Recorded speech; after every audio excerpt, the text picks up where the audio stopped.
How to set up Canon PIXMA printer on Windows PC. First, turn on your printer and computer or laptop. Then open any web browser and type official Canon website, start@canon.com. Click on the Setup button. Here you can type your printer model number on the search bar. Then click on Go.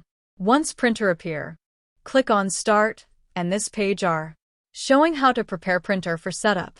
You can some detailed video by clicking. You must set up your printer that you have. To work with your computer, click to download this setup file. This will take few minutes. Wait for it. Once download, then open it and run this file. Now I am ready to install it.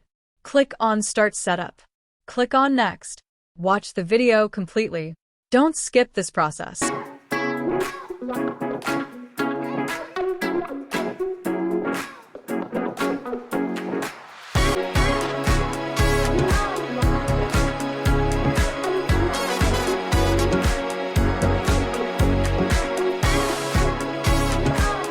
Setup is complete. Now you can click on Exit. Thanks for watching the video.